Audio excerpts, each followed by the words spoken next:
bagian 16 karya S.L. Kusuma yang dibacakan oleh penulisnya sendiri. Dan akhirnya acara makan pagi bersama pun selesai. Meski sempat diwarnai perselisihan antara aku dan Raka, namun keadaan sudah kembali normal. Raka telah meminta maaf padaku dan juga Dama, karena telah membuat suasana makan pagi menjadi tidak nyaman. Dan aku meminta Raka untuk lebih dapat menghargai aku sebagai istrinya dan juga Dama.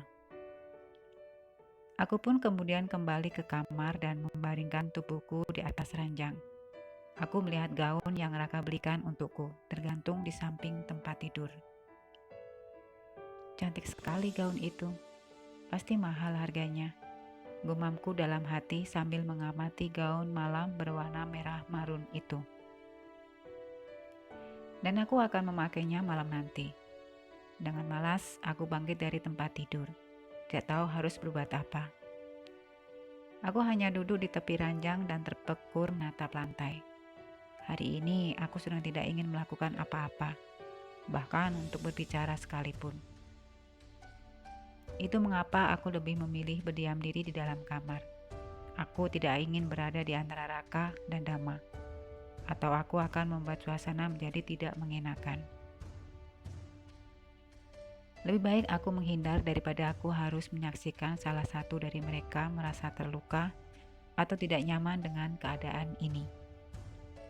Dan tiba-tiba, pintu kamar terbuka dan aku melihat Raka muncul dari balik pintu. Wajahnya terlihat berseri-seri seperti tidak pernah terjadi apa-apa. Sementara aku masih kesal dengan sikapnya tadi. "Sayang, sedang apa kamu di sini?" tanyanya kemudian sembari duduk di sampingku. "Tidak, aku tidak sedang melakukan apa-apa. Aku hanya ingin berbaring dan istirahat. Tapi aku tidak bisa." "Kenapa?" "Entahlah." Raka menatap wajahku. "Apakah kamu masih merasa kesal kepadaku?" "Tidak." "Kamu terlihat murung. Ada apa?" Aku hanya diam. "Aku sedang tidak enak badan, Raka." "Ya, aku tahu. Sayang, dengar. Kamu tidak harus datang ke acara itu kalau kamu tidak mau." "Tidak mau? Pernahkah aku bicara kepadamu aku tidak mau?" "Raka, kamu bertanya kepadaku mengapa aku terlihat murung. Dan aku menjawab, aku sedang tidak enak badan. Dan kamu berpikir dengan mengatakan aku tidak enak badan berarti aku tidak mau."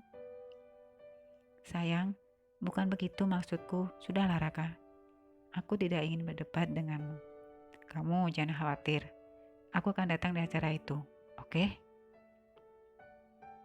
Ya Tuhan, entah aku tidak tahu harus bagaimana berbicara dengan Raka tanpa harus berselisih paham. Raka selalu saja menyalahartikan ucapanku, dan aku harus menjelaskan hingga ia memahami dengan apa yang aku bicarakan, dan itu membuatku lelah. Raka terdiam. "Maafkan aku sayang, mungkin aku salah paham. Aku hanya tidak ingin kamu datang di acara itu karena terpaksa," ujar Raka. Aku menghela nafas panjang. Di saat sakit seperti ini, aku hanya ingin perhatian darinya. Itu saja. Aku ingin ia memelukku dan membuatku merasa nyaman hingga aku melupakan rasa sakitku. Akan tetapi, alih-alih memastikan istrinya baik-baik saja, ia justru sibuk membicarakan acara jamuan makan malam yang entah mengapa itu lebih penting daripada kesehatan istrinya sendiri.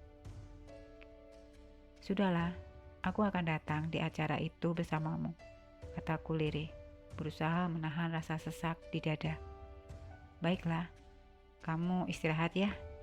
Nanti akan ada orang datang untuk meriasmu," kata Raka sambil sembari mengecup keningku, dan kemudian bangkit dari duduknya dan berjalan keluar kamar. Aku hanya bisa menatapnya pergi dengan mata berkaca-kaca, dan air mataku pun jatuh satu persatu membasahi pipi. Tidak bisakah sedikit saja aku mendapatkan perhatiannya? Tidak bisakah sekali saja ia bertindak selayaknya seorang suami pada umumnya? Aku tahu, saat seseorang mencintaimu, mereka tak harus mengatakannya. Kamu akan tahu dari cara mereka memperlakukanmu. Dan perlakuan Raka kepadaku, apakah itu sama halnya memang tidak ada cinta untukku? Tapi mengapa ia menikahiku? Dan malam ini, ia memintaku untuk menemaninya ke acara jamuan makan malam bersama mitra-mitra bisnisnya. Ia akan memperkenalkanku sebagai pasangan hidupnya, tapi bukan istrinya.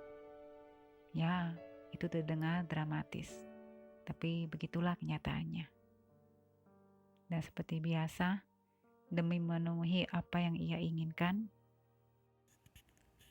Raka seperti tidak berhenti memberiku kejutan dengan mendatangkan seorang penata rias yang akan mendandaniku nanti. Meski semua terasa berlebihan untukku, tapi aku hanya mengikuti apa kemauan suamiku. Raka tidak akan segan-segan merogoh kocek dalam-dalam untuk membuat istrinya cantik sempurna. Waktunya tiba untukku mempercantik diri. Aku pun disibukkan oleh segala sesuatunya, mulai dari ujung rambut hingga ujung kaki, tidak lepas dari perhatian Raka. Semua harus terlihat sempurna di matanya. Kak Jelita begitu aku memanggil penata rias yang sedang mendandaniku saat ini. Sempat bertanya kepadaku make up atau dandanan seperti apa yang aku inginkan. Aku hanya ingin make up yang tidak terlalu tebal. Selebihnya aku menyerahkan semuanya kepada Kak Jelita. Toh Raka dan Kak Jelita lah yang lebih tahu aku harus di make up seperti apa.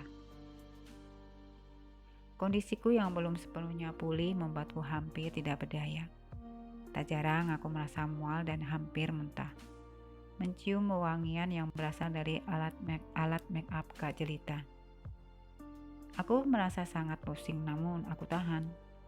Dan akhirnya setelah melewati saat-saat yang menyiksa bagiku, acara merias pun selesai. Dengan dibantu Kak Jelita, aku memakai gaun dan sepatu hak tinggi yang sudah Raka siapkan untukku. Ya, kamu memang terlihat cantik, Aira. Meski kamu menderita karena sakit saat ini, tapi kamu harus tetap tersenyum, kataku dalam hati saat melihat diriku sendiri di depan cermin. Dengan dibantu Kak Jelita, aku keluar dari kamar. Dan ternyata Raka dan Dama sudah menungguku di luar. Kedua pria itu begitu takjub saat melihatku. Aku tersenyum, menutupi rasa sakit yang aku rasakan saat ini. Wow, lihat dirimu sayang, kamu cantik sekali. Puji Raka terlihat tidak percaya dengan apa yang ia lihat. Ia terlihat tampan dengan setelan jas hitamnya. Aku sempat melirik ke arah Dama yang tersenyum ke arahku. Ia tidak bereaksi apapun dan hanya tersenyum. Apa yang sedang ia pikirkan saat ini? Mengapa ia terlihat sedih? Meski ia coba samarkan dengan selalu tersenyum kepadaku. Dama, lihat betapa cantiknya istriku. Ia seperti bidadari. Aku tidak percaya ini. Raka tidak henti-hentinya memujiku seperti anak kecil mendapat mainan yang ia inginkan.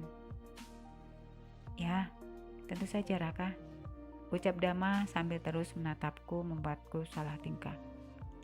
Raka mendekatiku dan menatapku dengan senyum tersungging di bibirnya. Terima kasih sayang, kamu benar-benar melakukan semua ini untukku, ucapnya kemudian. Aku hanya menganggukkan kepala, tidak tahu harus berkata apa. Raka kemudian menggenggam tanganku, membawaku mendekati Dama yang hanya berdiri mematung. Oh ya Dama, kalau kamu mau, kamu boleh ikut bersama kami, kata Raka kepada Dama. Tidak Raka, terima kasih. Aku ada janji dengan seorang teman. Oh iya, aku lupa. Kamu jadi bertemu Putri? Dama hanya tersenyum. Ia sempat melirik ke arahku yang hanya diam tertunduk. Putri, siapa dia? Apakah ia... Tidak, itu tidak mungkin. Dama tidak mempunyai kekasih. Kalaupun ia punya, ia pasti akan memberitahuku. Oh ya Tuhan, ada apa denganku? Mengapa aku tiba-tiba merasa kesal saat mendengar Dama akan bertemu dengan Putri? Apakah aku cemburu? Tidak seharusnya aku merasa cemburu. Toh aku bukan siapa-siapanya. Baiklah, sayang. Kita bisa berangkat sekarang? Ya, jawabku. Aku ingin segera pergi dari hadapan Dama. Aku tidak mampu lagi menerima tatapan matanya. Itu hanya membuatku sesak. Aku sempat berpamitan dengannya. Hati-hati ya, bersenang-senanglah, kata Dama.